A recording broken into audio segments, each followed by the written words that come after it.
네, 오늘은 사랑으로서 간구하노라라는 제목으로 말씀을 나누겠는데요. 이렇게 제목을 잡은 것은 구절에 보면 바울이 오늘 말씀이 이제 빌레몬서잖아요. 이제 빌레몬에게 쓴 편지인데 빌레몬에게 사랑으로 간구하고 있기 때문입니다. 사실 바울이요, 이 빌레몬에게 복음을 전했고 그러다 보니까 충분히 그냥 명령으로 이렇게 할 수 있거든요. 근데요, 그렇게 하지 않고 바울은 사랑으로서 간구했다라는 겁니다. 우리에게도 필요한 부분이 바로 이겁니다. 충분히 내가 권리를 주장할 수 있는 일이 있어요. 그렇지만 오늘 말씀처럼 이렇게 사랑으로 내가 간구할 수 있는 자가 되어야 되는 것이겠죠. 네, 그래서 오늘 말씀을 통하여서 이 사랑으로 간구하는 거, 그것에 대해서 나눌 텐데요. 첫 번째로는요, 예수님께 갇혀 있어야 사랑으로서 간구할 수 있습니다. 1절인데요. 그리스도 예수를 위하여 갇힌 자 된 바울과 및 형제 디모데는 우리의 사랑을 받는 자요 동역자인 빌레몬과 해서요. 네, 이것은 이 빌레몬서는 바울이 지금 감옥에 갇혀 있는 상황에서 네, 이렇게 빌레몬, 동역자 빌레몬에게 쓴 편지입니다. 근데 1절의 이 편지의 시작에 바울은 예수를 위하여 갇힌 자 되었다고 말씀해 주고 있어요. 바울은 예수님을 전하다가 지금 감옥에 갇혀 있는 상황이거든요. 한번 내가 감옥에 갇혀 있다고 생각해 봅시다. 무슨 마음의 여유가 있겠습니까? 자기 자신을 돌아볼 여유조차 없을 겁니다. 그나마 만약에 내가 잘못해서 감옥에 갇혔다면 할 말이 없겠지만 예수님을 전하다가 지금 맞이하고 있는 현실이 감옥이니 충분히 생색이 나거나 원망할지도 모릅니다.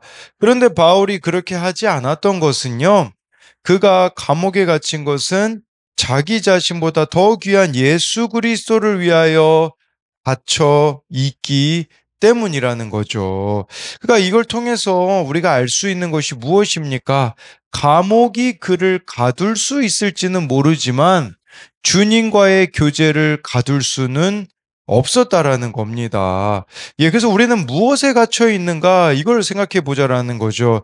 자기 자신에게 지금 나는 갇혀 있지 않는가? 나는 아니면 예수님께 갇힌 자가 되어 있는가? 이 부분이죠. 우리가 예수님께 갇힌 자가 된다라는 거, 이게 바로 예수님과 친밀하다라는 의미겠죠. 그것에 대한 증거가 뭐겠습니까? 바로 다른 이들에 대한 관심을 갖게 되어지는 겁니다. 영혼 구원에 관심을 갖게 되는 거죠. 바울은 감옥에서도 주님과의 친밀함 속에 살았기 때문에 이렇게 빌레몬에게 편지를 씁니다. 왜 빌레몬에게 편지를 썼는지는 이따 나오겠지만 한 영혼 때문이거든요. 영혼 구원을 향하여서 나아가고 있는 이 바울의 모습을 우리는 보아야 되는 거죠. 여기 1절에 이 빌레몬이라는 사람이요, 이 이름이 사랑하다라는 뜻에서 왔습니다. 그러니까 사랑하다라는 뜻에서 온, 빌레몬, 이게 이름 뜻인데요. 1절에 우리의 사랑을 받는 자요 라고 나오는데 여기 우리의 사랑이라는 이 사랑은요, 아가페가 쓰였습니다. 하나님의 사랑인 거죠. 이걸 통해 우리가 알 수 있는 건 뭐겠습니까? 우리가 어떤 사랑으로 서로를 사랑해야 됩니까? 그것은 바로 아가페 사랑. 하나님께서 우리에게 보여주신 그 사랑으로 우리가 다른 이들을 사랑해야 되는 것이겠죠. 2절, 3절을 보면요. 자매 아비아와 우리와 함께 병사된 아키뽀와 내 집에 있는 교회에 편지하노니 하나님 우리 아버지와 주 예수 그리스도로부터 은혜와 평강이 너희에게 있을지어다. 2절에 보면요. 자매 아비아가 나오는데 이 아비아는 빌레몬의 아내입니다. 그리고 함께 병사된 아키뽀는 빌레몬의 아들입니다. 그런데 이 아키뽀를 바울이 표현할 때 우리와 함께 병사된이라고 이렇게 말하거든요. 이걸 통해서 우리가 짐작할 수 있는 게 뭐냐? 바로 이 빌레몬이 자녀를 믿음의 용사로 키웠다라는 겁니다. 여러분, 이것이 우리가 감당해야 될 사명 아니겠습니까? 우리의 자녀들을 믿음의 용사로 키워야 됩니다. 우리의 다음 세대들을 이처럼 믿음의 용사로 키워가야 된다라는 거죠. 예. 근데 이것이 어떻게 이루어졌는가를 한 가지 생각해 볼 때에 2절 후반절에 내 집에 있는 교회에 편지하노니 이 지금 빌레몬이 자기 집을 오픈한 겁니다. 그래서 세워진 교회가 골로새 교회거든요. 예, 그래서 이 골로새 교회는 정말 이렇게 빌레몬이 집을 오픈하는 거. 여러분, 우리도 이거 적용해야 되는 부분들이죠. 뭐 어떻게 적용할 수 있겠습니까? 우리 같은 경우는 구역 모임이 있는데 정말 구역 모임에 가정을 우리 집을 오픈하는 거 그게 또 가정을 믿음으로 세울 수 있는 비결이겠죠. 또는 뭐 이런 의미도 될 수 있지 않겠습니까? 그것은 뭐냐면 각 가정마다 이렇게 가정 예배를 드리는 거 이런 것들이 있을 때 또 되어지는 거죠. 또 다른 사람의 구원을 위하여서 나의 그 집을 오픈하는 것도 포함되어질 수 있습니다. 그럴 때 어떤 일이 벌어집니까? 3절에 나와 있는 것처럼요. 하나님 우리 아버지와 주 예수 그리스도로부터 은혜와 평강이 임하게 되어지는 것을 알아야 하는 것이죠. 4절부터 6절인데요. 내가 항상 내 하나님께 감사하고 기도할 때에 너를 말함은 주 예수와 및 모든 성도에 대한 내 사랑과 믿음이 있음을 들음이니 이로써 내 믿음의 교제가 우리 가운데 있는 선을 알게 하고 그리스도께 이르도록 역사하느니라. 4절에요. 바울이 내가 너를 이렇게 항상 내 하나님, 여기 내가 항상 내 하나님께 감사하고 기도할 때 너를 말함은이라는 것은 여러분 감옥이 바울을 가둘 수 있을지는 모르나 하늘 문은 열려 있다라는 것입니다. 우리도 현실만 보면 참 갇히게 만드는 것들이 얼마나 많습니까? 근데 기억해야 되는 것은요. 사방은 막혀 있을지 모르나 하늘은 열려 있다라는 거죠. 그래서 바울은 지금 기도하고 있는 거예요. 그 감옥 속에서도. 이렇게 기도하면서 중보하는 거죠. 우린 내가 할 일이 많지 않다고 해요. 지금 바울이 오늘 말씀에 보면, 뭐 9절 같은 데 보면 자기가 나이가 많은 나 바울이라고 하거든요. 나이가 많으면 할 일이 없다고 하거든요. 아니에요. 할 수 있는 일 있습니다. 뭐 하면 됩니까?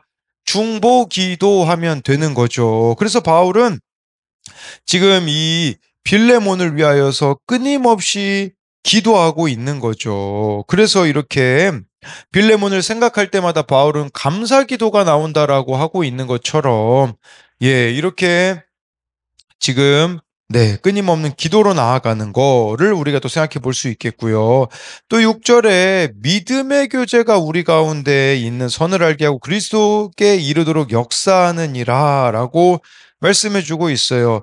여러분, 우리들에게 필요한 교제가 어떤 교제입니까? 바로 믿음의 교제다라고 6절은 말씀해 주고 있어요. 이 믿음의 교제는 뭐겠습니까?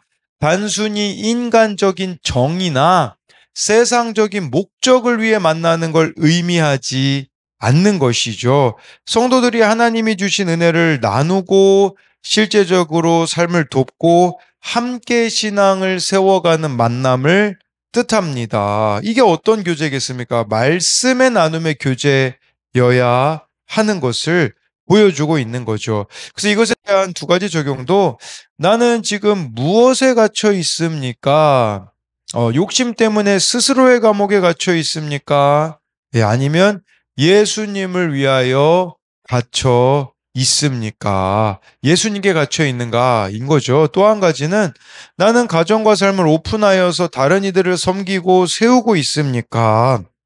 이건 2절에 내 집에 있는 교회 그 부분에 대한 부분인데요. 자녀 또는 다음 세대를 믿음의 용사로 키우는데 관심을 두고 있습니까? 이것은 빌레몬의 아들 병사된 아키뽀라고 이렇게 나오기 때문에 그 부분에 대한 적용 질문입니다. 두 번째로는요, 무익한 자를 유익한 자로 변화시키는 사랑으로서 간구할 수 있습니다. 우리 8절부터 10절인데요. 이러므로 내가 그리스도 안에서 아주 담대하게 내게 마땅한 일로 명할 수도 있으나 도리어 사랑으로서 간구하노라. 나이가 많은 나 바울은 지금 또 예수 그리스도를 위하여 갇힌 자 되어 갇힌 중에서 낳은 아들 오네시모를 위하여 내게 간구하노라. 여기서 이제 바울이 진짜 하고 싶은 말이 시작이 되어지는 거죠. 그것은 뭐냐면, 자, 설명드리자면, 빌레몬이요, 오네시모라는 종이 있었습니다. 그런데 이 오네시모라는 종이 재물을 훔쳐 로마로 달아났다가 잡힌 노예거든요. 근데 당시 지금 이 빌레몬이 골로새에 살고 있잖아요. 골로새 지역 법에 의하면요, 도망친 노예는 주인과 화해하거나 노예 시장에서 매매가 이루어질 때까지 주인의 보호 아래 지내게 되었거든요. 그러니까 이 오네시모가 이렇게 그렇게 도망갔다가 바울을 만나게 돼가지고, 예, 지금 복음을 듣게 되어서 변화되었거든요. 예, 우리로 말하자면 이 오네시모가 누구라고 할 수 있겠습니까? 저와 여러분들에게 있어서 오네시모는 무익한 자라고 생각해 볼 수 있어요. 예, 어찌 보면 나에게 피해를 주는 존재, 그가 바로 오네시모라고 할 수가 있겠죠. 뭐 용서가 안 되는 존재, 이게 바로 우리들에게 있는 오네시모가 아니겠습니까? 그런데 놀랍게도요, 바울이 이 오네시모를 만나서 이제 복음을 전하게 되어지니 10절에 갇힌 중에서 낳은 아들이라고 표현을 하고 있어요. 예, 그랬을 때 정말 이렇게 그가 이제 오네시모가 변화되었음을 보여주고 있는 거죠. 무엇이 그를 변화시켰습니까? 사랑이 그를 변화시켰다라는 거예요. 그리고 지금 빌레몬에게 이 오네시모를 용서하라, 받아줘라, 그런 거를 지금 바울이 말하고 싶은 거잖아요. 근데 8절에 보면 그냥 명령할 수 있어요, 사실 빌레몬에게. 왜냐하면 빌레몬도 바울을 통해서 예수님을 믿게 된 거거든요. 그럼 충분히, 예, 이거 오네시모 용서해라, 그냥 말로만, 편지로만 쓸 수 있었을 수도 있는 거죠. 근데요, 바울이 그렇게 하지 않아요. 9절에 사랑으로서 간구하노라 라는 이 부분을 우리가 주목해야 되는 거죠. 우리가 사랑이라고 하면요, 자칫 잘못 생각하면 그냥 좋은 게 좋은 거라고 다 생각하다 보니까 절차도 그냥 무시해버리고 질서도 그냥 무시해버리고 이럴 수 있는 거죠. 근데 바울은 그렇게 하지 않았다라는 거예요. 정말 상대방의 그 눈높이까지 내려가는, 그래서 사랑으로서 간구한다라는 것으로 말하면서 이 오네시모를요, 다시 빌레몬에게 돌려보낸 거거든요. 예, 그래서 지금 이것들이 온전히 이루어지게 하고 있는 부분이라고 볼 수 있는데, 바울이 사도의 권위를 버리고 빌레몬에게 간구하듯이 빌레몬도 겸손하게 오네시모를 대해주기를 부탁하고 있는 겁니다. 그래서 9절에 이 사랑으로서 간구한다라는 것 자체가 뭘 의미하냐? 겸손을 의미하는 거죠. 여러분, 내가 더 나를 비우고 겸손해지면요, 해결될 수 있는 문제가 많다라는 걸 아셔야 됩니다. 왜 근데 우리들에게는 해결되어지지 않는 많은 사람들과의 관계가 있습니까? 그것은 바로 우리들이 겸손하지 않기 때문이에요. 겸손하고 싶지 않기 때문이라는 거죠. 마지막으로 11절, 12절을 보면요, 그가 전에는 내게 무익하였으나 이제는 나와 내게 유익함으로 내게 그를 돌려보내노니 그는 내 신복이라 라고 말씀해 주고 있죠. 근데요, 이게 참 언어 유희라고 할까요? 오네시모라는 이름의 뜻은요, 유익한 자라는 뜻이에요. 유익한 자. 그걸 알고서는 바울이 이 오네시모가 전에는 내게 무익하였으나 이제는 나와 내게 유익하였다. 무엇이 그를 유익한 자로 만들었습니까? 복음입니다. 십자가입니다. 십자가 사랑입니다. 그렇기 때문에 우리들에게도 필요한 것이 무엇입니까? 복음의 능력을 믿는 것이죠. 세상은 끊임없이 우리들에게 뭐라고 말합니까? 사람은 고쳐 쓰는 게 아니다라고 하지만 11절의 바울의 고백을 보십시오. 무익한 자가 유익한 자가 되는 게 바로 복음의 능력이라고 우리들에게 말씀해주고 있는 것입니다. 정말 복음의 능력이 그 오네시모를 변화시켰다라는 거예요. 그래서 이 오네시모가 이전에는 쓸모없는 자였죠. 근데 12절에 이제는 바울의 신복이 되었는데, 이 신복이라는 단어는 원어로 위, 창자 등의 장기를 말합니다. 또는 심장으로도 번역할 수 있거든요. 얼마나 바울이 전도한 오네시모를 소중하게 생각했는지를 알 수 있죠. 신복이란 목숨까지 기꺼이 바치는 충성된 신하를 일컫는 것이고요. 마음을 숨기지 않고 꾸밈없이 소통할 수 있는 신뢰 관계가 신복이라고 할 수 있는 것입니다. 예, 정말 이처럼 복음이 사람을 변화시킨다라는 것을 우리들에게 말씀해 주고 있고요. 우리에게 있는 이 오네시모를 우리 또한 용납해 줘야 된다라는 겁니다.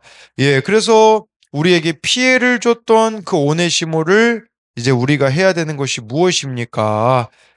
용서하고 품어주고 받아들여야 된다라는 것을 기억해야 되는 것이죠. 12절에 내가 그를 돌려보내노니 여기 주목하셔야 돼요. 그냥 바울이요 무조건 용서하라고 하지 않았습니다. 편지로만 그냥 찍 쓰고서는 용서해가 아니라 이 오네시모랑 빌레몬과의 관계가 회복되기 위해 이 빌레몬서 이 편지를 오네시모 손에 들려서 보내는 거죠. 그래서 이렇게 빌레몬이 수용했을 때, 그때, 이렇게 진정한 화해가 이루어지게 되는 겁니다. 이처럼 여러분 이 모든 것에는요, 과정도 필요하고, 질서도 필요하고, 원칙도 지켜나가는 것이 필요하다라는 것을, 우리가 이걸 통하여서 기억해야 되는 거죠. 그래서 이렇게 이런 과정이 그리스도인의 덕을 세우는 데도 필요할 뿐 아니라 로마의 법에도 이게 적합한 과정이거든요. 여러분 법을 어겨서는 안 되는 거죠. 그래서 이런 것들을 바울이 생략하지 않고 다 이렇게 실행하였음을 볼 수 있습니다. 그래서 이것에 대한 적용도 내가 사랑으로서 간구해야 할 일은 무엇입니까? 사랑으로서 들어주어야 할 간구가 있습니까? 정말 우리가 사랑으로서 변화시켜야 되거든요. 그래서 이처럼 사랑으로서 간구해야 될 일들이 무엇인가? 또 한 가지는요. 내게 손해를 끼친 사람을 용서해 준 적이 있습니까? 쉽게 말씀드리면 여러분들에게 오네시모는 누구입니까? 인 거죠. 또는 내가 손해를 끼쳤지만 용서받은 경험이 있습니까? 네, 기도하겠습니다. 살아계신 하나님, 오늘 말씀에 바울은 예수를 위하여 갇혀 있습니다. 감옥에 갇혀 있지만 그럼에도 불구하고 정말 예수님과 이렇게 교제하고 있기 때문에 그 친밀함 속에서 바울의 마음에는 다른 영혼들을 돌아볼 여유가 있는 것을 보게 되어집니다. 우리의 삶을 돌아보기 원합니다. 얼마나 여유 없는 분주함 가운데 살고 있습니까? 그것이 정말 자기 자신의 세계에 갇혀 있기 때문에 그렇지 않습니까? 오늘 말씀에 정말 우리가 예수님께 갇힌 자 되어서 다른 한 영혼을 생각하며 그를 위해 중보하며 나의 삶을 내어주는 예수 그리스도께 갇힌 자가 되어질 수 있도록 은혜를 베풀어 주옵소서. 정말 오늘 말씀에 정말 이 빌레몬은 자기 집을 오픈하여서 다른 이들을 섬기는 일에 쓰고 있으니 그의 아들이 정말 병사된 아키포 믿음의 용사가 되었다고 합니다. 하나님, 우리 또한 우리의 자녀들이 믿음의 용사로 세워질 수 있도록 내 삶을 오픈하고 가정을 오픈하며 나아갈 수 있도록 하나님 은혜를 베풀어 주옵시고, 뿐만 아니라 바울이 담대하게 충분히 빌레몬에게 명령할 수 있었지만 사랑으로서 간구하고 있는 이 모습을 본받기 원합니다. 우리 또한 마땅한 권리를 내세울 수 있을지 모르지만 이렇게 사랑으로서 간구하는 자가 되게 하여 주시고, 또 우리 주변에 오네시모와 같은 무익한 자가 있습니다. 그를 유익한 자로 변화시키시는 예수님의 십자가 사랑을 우리가 믿음으로써 세상에서는 사람은 고쳐 쓰는 게 아니라고 말하지만 하나님의 사랑은 사람을 변화시킨다라는 이 믿음을 가지고 오늘도 내 옆에 있는 오네시모와 같은 자를 사랑할 수 있는 힘을 주실 것을 믿으며 살아계신 예수님 이름으로 기도드립니다. 아멘.